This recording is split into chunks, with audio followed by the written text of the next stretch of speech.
Yo guys, how's everyone doing? This is your guy Assassin Dave. Today I want to talk about my thoughts on Pokemon Unite's future, some of the things that really need to be changed, some of the things that I've observed that has really been hindering the growth of Pokemon Unite. So with that being said, let's get started. The first thing that I noticed is influencer relations and communications. It seems like there's a huge delay or a gap between the developer and the influencer community. A lot of people who make contents for the game, a lot of updates when it's coming out, before it comes out, or events that's supposed to be hyped in the content creation realm are not really known unless we get notified by Chico Eevee on Twitter. And that's not really a good thing when you're a developer. Imagine a game developer, when it comes to like events and stuff that's happening for the game, the only source of information is a community member instead of an actual developer, instead of an actual planned execution of what's coming, what might not be coming. And this really creates a tilt in influencer emotions. Because I know a lot of people don't say it, but from my past experiences being pro or making content for many different games, I understand the tricky complexities between the influencers, between the creators.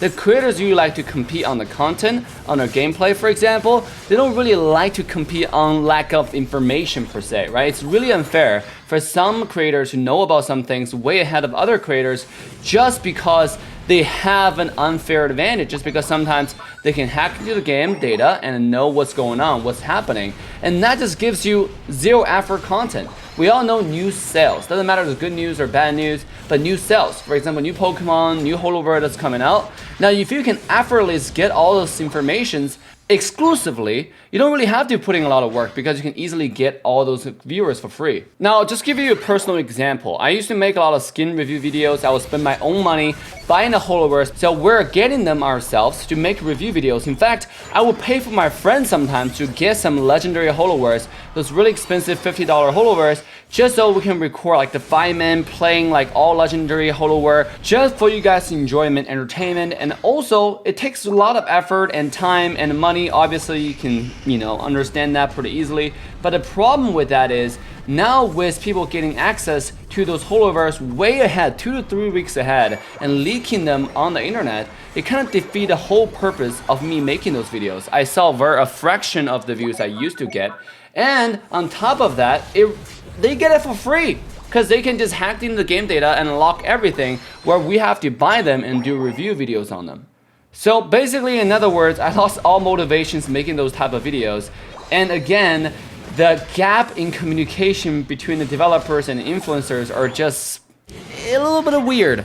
Anyways, the second thing is monetization. The monetization for Pokemon Unite has always been very inconsistent. I'm not saying that the game is very expensive, because you came from the mobile gaming world or the environment. You understand that Pokemon Unite is actually not a very expensive game. In fact, there are a lot of other mobile games that will cost a lot more money for cosmetics and all that other kind of stuff. Now just think about Diablo Immortals.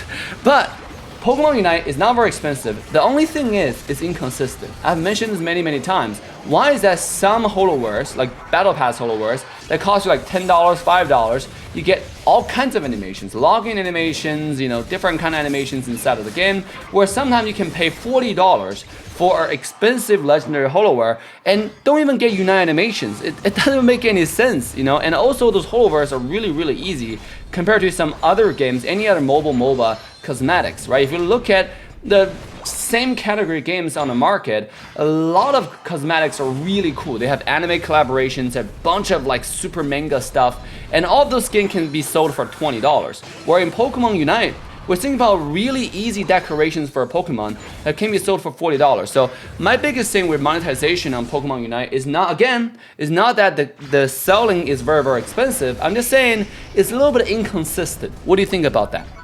Number 3 point I have is updates. The update seems to be really lazy and inaccurate, right? A lot of balance changes are just really odd. Now, the most important thing about the updates is so infrequent, right? It's so lazy.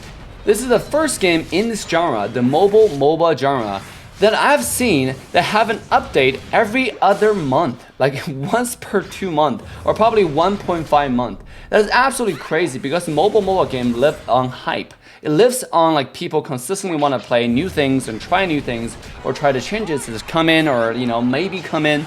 But in Pokemon Unite, we don't get that at all, right? A lot of times you just see radio silence for a long period of time, and then finally we got a nerf for Glaceon that instead of solving a problem where Glaceon is one-shotting 99% of your health, it basically just say, hey, by the way, we're adding 1 extra second to Glaceon's skill 1 cooldown, like that's gonna solve the problem.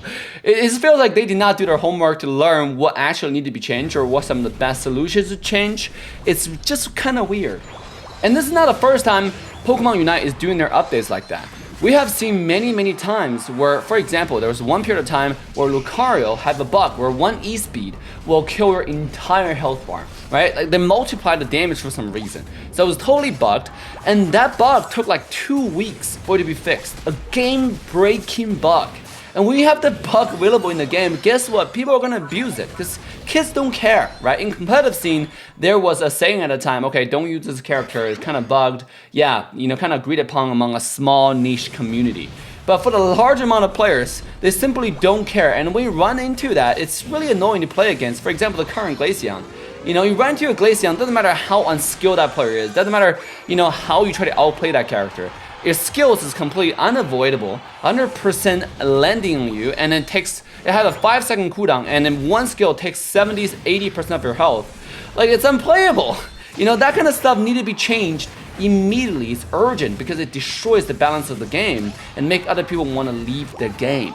So I don't understand why those changes are not implemented immediately, and it really takes another like a month or a month and a half just to have those urgent bugs or urgent unbalance fixed.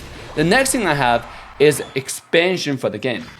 So far, I don't know about you guys, but I have rarely, if any, seen any commercials for Pokemon Unite. Maybe we have seen some like Twitter posts regarding like, you know, some super idol collaborations in Korea or Japan once or twice in the past.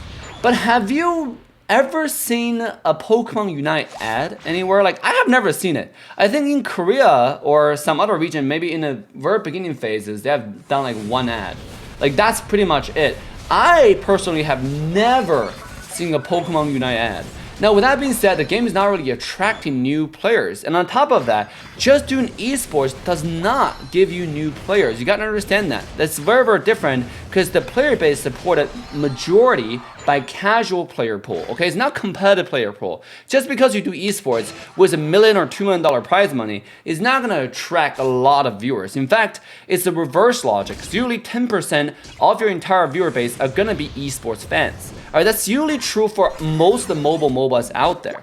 So it's very important for the developers to start doing more advertisements to build awareness for the game. But ladies and gentlemen, that's not what we get in Pokemon Unite. I don't know if that's something that, you know, developers plan to do or if they simply do not have the budget. But right now we have seen little, if any, expansions for the game, which means if you have queue problem in certain regions like Australia, like England, like North America, well, don't hold your breath on like, you know, hoping for better queue times. It's not gonna happen anytime soon. Now, the next thing I want to talk about is gameplay related. The most important thing about the gameplay is just that it's way too team dependent. Now, for any other mobile MOBA, if you have played them, you probably know the objective is usually not time restrained. The objective is usually destroy the enemy base.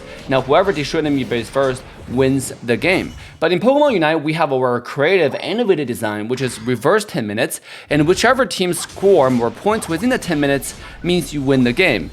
Now, the thing about that is it's totally okay, and I personally think that's genius, right? It's very good, and it makes the game competitive and casual at the same time. It has both of the best worlds.